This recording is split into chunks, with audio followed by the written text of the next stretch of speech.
Hi everybody, welcome back to the Pure Scientology Please podcast event, and this is episode number 6.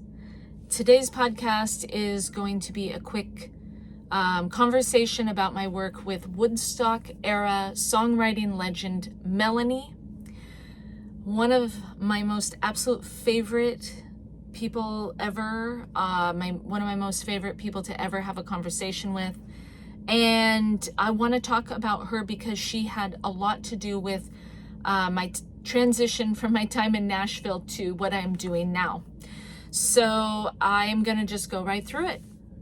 So I met Melanie for the very first time in 2013 in Nashville, Tennessee. And I mentioned Pamela in earlier podcasts.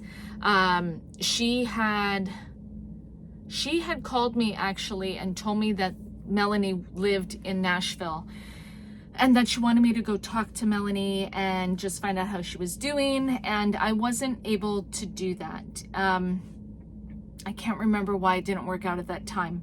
But later in 2013, a different church staff member from Los Angeles had called and spoke to Bo, Melanie's son, and had gotten Bo's agreement to watch a DVD. So I was called and given this information and asked to bring the DVD out to Melanie and Bo. And that was the first time that I met Bo. And then Bo and I remained in touch over the phone. And then eventually Bo brought his mother into the Church of Scientology of Nashville, and I met her as the president there. And right when I met her, we just had this amazing bond. We have a lot of things in common spiritually and a lot of things in common in the way that we think. We're both real staunch supporters of like the American democracy, and we love human rights and the United Nations. And Melanie had just had this outrageous history of supporting human rights education in the country. So it was a real pleasure to talk to her and hear her stories. So what happened was actually in that first conversation, she said, she almost started to cry. I said, well, how are things going? And she said that she had had all of her work as an artist in music stolen by Sony, and that ASCAP was basically letting this happen. Now, she said this to me, and I'm like, I don't have any background information. I've been working for the church since I was 17 years old in 1996, and this area is something that we are not required to know anything about. As a president of a Church of Scientology, my job is just to listen to her, help her with anything that she needs, and then utilize the church to basically ensure that she gets great service and is not pried upon by the church staff members, and that people aren't using like listening devices on her stories, and they're not divulging her personal data outside of the Church of Scientology. So and there's other duties as well, but Melanie would come by and we would have coffee often in this beautiful celebrity center that was established in 2009 at 1130 8th Avenue South in the old Falls School building in Nashville. Just a beautiful location. And she would come into the big, there was just a beautiful place for artists to sit and talk with me, and it had a space to watch a video event or a space for them to hang out with their friends. It had a kitchen attached to it, and it was a really nice time. So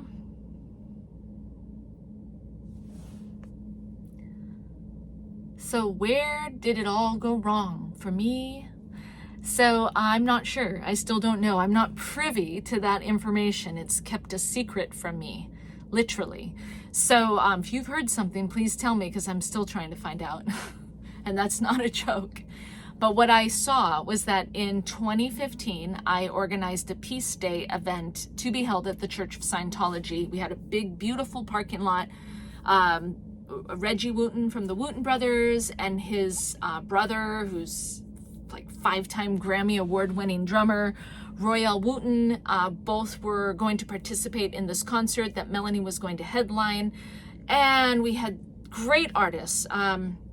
and I can't remember them all off the top of my head, but we had 5 different awesome artists, plus Melanie as the headliner. And we were under planning for it. People had signed up to participate. And then about, I don't know, 3 weeks before the event was supposed to happen, Brian Fessler and Julie Brinker, who work directly for OSA, like they have an OSA office inside the Church of Scientology of Nashville, suddenly said, we don't know what you're talking about, Corinne. We can't do a Peace Day event on that day. Literally gaslighting me, like literally pretending that all of this prep work hadn't taken place. And that was probably like that was one of the first like parts of the horror story, where it was like, suddenly like this whole group of people were just like kind of like Stepford wives, like, I'm sorry, I don't know what you're talking about. To which I replied, well, I'm the president. I know what I'm talking about. This is Melanie. She knows what she's talking about. So these really kind Scientologists, Betsy and Steve, basically paid for us to rent the Nashville East Pavilion and throw the Peace Day event there anyway. So we didn't have it at the Church of Scientology, which was something like a $10 million investment for like Scientology International, because OSA does whatever weird thing they've like dreamed up, like the current lie to hide their own illegal activities of the past, which have nothing to do with Scientology religion, but their own asses, which are, I think, really hanging out in the wind right now. So basically, we're kicked out. I'm the president. I'm kicked out. So we go have a Peace Day event in the Pavilion East in Nashville. And I still remember the last moment of the day. It started around like, I don't know, lunchtime or 3 p.m. And Melanie was the last performer. And it was beautiful. We had this beautiful moment when, you know, it was dark outside and everybody was holding a candle, and Melanie performed her song, Lay Down Candles in the Rain. And I really couldn't have hoped for anything more other than to have it on our own church premises in the parking lot. So that happened. And then my grandma was ill, and I wanted to take a 3-week vacation and go to visit with her. And taking a 3-week vacation is promised to every church staff member. I was denied this like year after year after year. So I was asked to go to the Eastern office, which is in New York, and I was there for, I don't know, a month and a half or 2. And I basically was removed from my post illegally because I wanted to take this 3-week LOA, or leave of absence. But they didn't do it right away because it was already off policy to begin with. I think like one of the 5 reasons I was listed as not being qualified to be the president was that I had given this mission in Memphis had $13,000 in donated books in their basement. So they gave them to me, and I gave one set to a photographer to do photos. And they went, Julie and her friends basically had a nervous breakdown. And this woman who I don't think was qualified for church staff, I'm trying to remember her name, basically accused me of stealing a prospect from the church.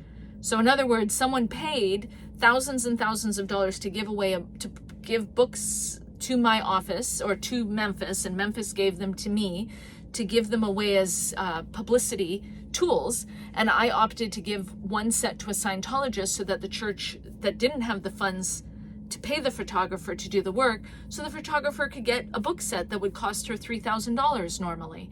So this was one of the reasons. The other reason was like my dress was like too skanky, and that was actually not really the case, except I felt like we had this annual party, and I, in my spiritual confession, said that I felt like I didn't look pristine, and said why. And so they put that on the ComEv to like remove me. Nobody said it. I just had said that I felt that way. So my removal was basically very driven, and what it turned out was that both the New York office and the LA office wanted me to do full-time sales because celebrities were not supposed to be considered important anymore due to trash talking pretty much by Grant Cardone, and artists were like not very important to begin with, like they should just donate to the church and then all of their problems would resolve themselves. So basically I wasn't needed in Nashville. So I was directed to go to Atlanta, and I spent 5 months in Atlanta helping the church open there, and then I was brought over to Los Angeles in June and put in the Office of Registration there, and promptly dealt with the worst situation I've ever seen. Melanie was a victim of this too, but she was only one of probably about 50 that I still can't believe happened. And essentially what it is we had these problem personnel that couldn't actually just say, look, this is what you're buying, okay, and that's how much it costs, and do you want it? Okay, good. Do you have the money for it? Good. Okay, so when you have the money for it, you can come and do it. And these would be services like the purification program, which is a sweat-based program where you're taking vitamins. There's a lot of technical detail, but essentially it's to get your mental processes cleared away, clear out the constant restimulation of like LSD, pesticides, Novocaine, painkillers. These things, little trace amounts get stored in your fatty tissues, and you can't get them out any other way other than doing this program. So it's a very light touch. It's not meant to cure anything. It's not meant to like get a person to the state of clear.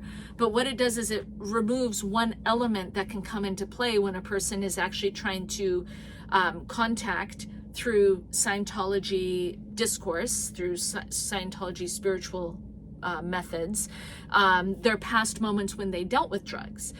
Because if you still have at least those little trace amounts in your body, they trigger it way worse, and you really can't progress mentally and spiritually into those moments when you took the drugs without getting a little bit of relief physically first. So that's my little commercial on the Purification Rundown. They say it's trying to cure this, trying to replace medicine, it's not. It's actually just, it's a little too much. Ron found these drugs that are being used are just a little too horrible to ignore. You got to do a little bit of time in the sauna, get a little bit of relief from them, and then you address those same drugs that you're literally like getting out of your body. You address them in Scientology counseling procedures. So I'm in Los Angeles. It's now 2016. Melanie and I have known each other for 3 years, and Melanie comes out to do a show in Los Angeles, and I'm like, this looks terrible. Like, I'm actually the president of the church per policy. And Melanie and Bo are very, very nice to me. And they make a point of calling me, and I make a point of calling them. And so I call over to Celebrity Center International, which I haven't worked at now for 7 years. And I say, I'm here in LA. I'm over at LA Org, like 5 miles away. Would you be able to help us get a place for Melanie to stay while she comes to Hollywood? So they put her in actually my honeymoon suite when I got married, which is the Liz Taylor suite on the 6th floor of the Chateau Elysee in Hollywood. It's a $600 a night room. It's just so gorgeous. It's hard to describe. But she gets to stay there for like 10 nights. And or 2 weeks or 3 weeks or something like that. Oh, and then she gets moved to another suite on the 5th floor, I believe it was. So she doesn't have to pay there. And this very kind woman, an optometrist from Alabama named Doreen Goldschmidt, actually donates for her to stay even more nights. And because Dory was someone that was just really nice to me when I was the president there in Tennessee. And I called her and I asked her, and somebody donated some books on Dory's behalf to some artists who lived in the South. So that was Melanie on that first trip.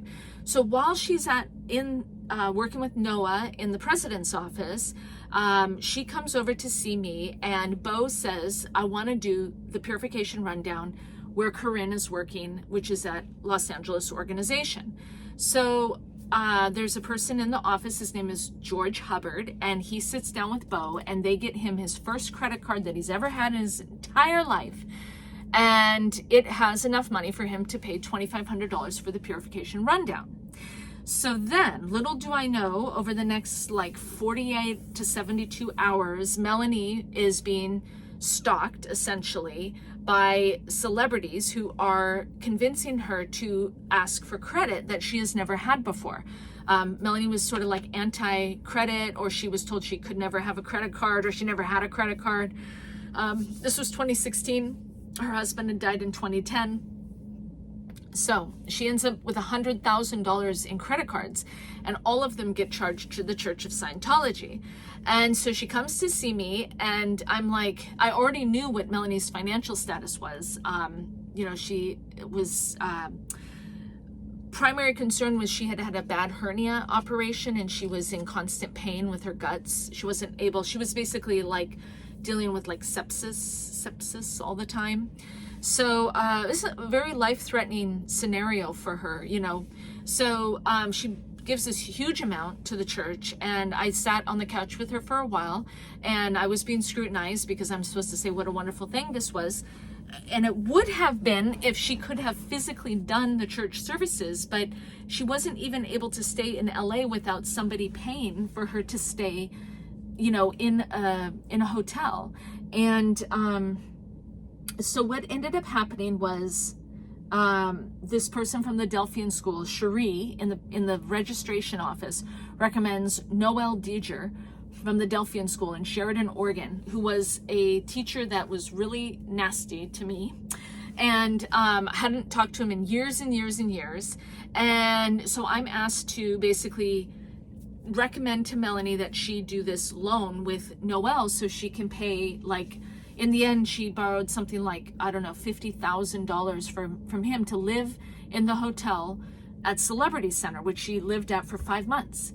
Now, the truth is, she loved staying in the hotel. She was up in one of these rooms, and she got, her breakfast served to her every morning. And, but she couldn't do the actual church services that she paid for. So by the time 6 months had gone by in total from the whole adventure, she went home with nothing really that I could see. Bo did do his purif, and we made sure he did that. But outside of that, they really were just terrified at the amount of loans that they had taken out. And then they were trying to address this problem that Melanie had with her finances, where basically she had a lot of her assets, her musical assets, taken from her without her authorization. And there was a lot of finger pointing and a lot of blame on her deceased husband. And Melanie said, that's ridiculous. I lived with my husband from 1968 until he died. There was no hidden sum of money. When he died, there was nothing. So anyways, so I never made it back to Nashville from there. So sorry to say that never happened. Melanie went to the hospital for months. She nearly died, I think, twice. I think Music Cares actually saved her life in one of these circumstances, which is wonderful that they did that. Are you bored? I have to say, I have told this story so many times. I am bored. So anyways, talk about Corinne becoming persona non grata. So then I told Melanie, just get your money back. Because other people were getting their money back when they had like a bad registration deal. And all of those people that did get the money from her to begin with and got her the credit cards, they all were removed from post, meaning they were made like housewives or something, or housemaids. Sorry. It's not funny, except that there are some funny aspects to it. The first is that Melanie herself sat and told me, she said, well, they told me they were going to get me work to make this money back. And this was the very charismatic aspect of my friendship with Melanie. Whether or not Melanie really did think that they were actually going to get her work, I do not know. Or if she just thought, I have to get through my courses and then I will get the work. I don't know, because I wasn't there. But this problem of this huge amount of debt was just absolutely unbelievable. So from there, basically I go on to full-time training, and eventually by 2019 I'm asked to leave. Because I just said I wasn't going to do anything but bizarre. Things got really bizarre. That's a good example of how ugly they had become. You have a woman who has no ability to control her life's asset, her music. Her president I was the last president in the entire world by then. There was no president at Celebrity Center International either at that time. Someone was doing the functions, but they didn't have the guts to say they were the president, because then they would be financially at risk. They would be very in trouble with all of the weird stuff that was happening with registration. People just being flat out lied to, arms twisted, and the staff that made $50 a week were basically threatened with expulsion if they didn't call their parents and get them to buy them their church services, when the one reason why everybody supports being a church staff member is that you're supposed to be able to get trained to get processed. So like Cherie would bring in these church staff members who looked so like ash-faced, and they would sit there and she would say, okay, we need you to handle your mom, we need you to do this, we need you to do that. And it was really heartbreaking. They started doing that. I want to say the first change I heard really was like 2011, 2010. And I think they're still doing it today. And that is total con job crap that you should never be, you should be remorseless about any lies you were told, any stress that was put on you to basically put in applications for a Chase card that you weren't qualified to pay for, or forcing staff to basically eat shit and die, frankly, is what was said many times to these people who were basically confined in their movements and restricted from talking to their family, restricted from owning a phone, pushed into really dangerous living conditions, forced to eat swill, basically, for food. Treated like they were con artists. This is life as a church staff member from what I observed from that time that I arrived back in Los Angeles, 2016, until I was basically asked to leave in 2019. And I say asked to leave, but in truth, I wasn't asked to leave. I got up and left, and then came back and said, if you don't want me on staff, then I will leave. If you want me on staff, put me back on my job in Tennessee. And they put me into this limbo land again. So then I just got up and left, and I was gone for a few weeks. And then eventually I came back and then departed, did all the paperwork to leave. And I did all of the things required of any Scientologist to depart church staff. I had been receiving what they call these security checks for years by then. I received so much security checking that literally my case state changed forever for the better. It was almost like I finished like some old case action from like my past life. It was profound. The wins ahead at that moment were outrageous. So that was amazing. And but that doesn't mean that it was fair.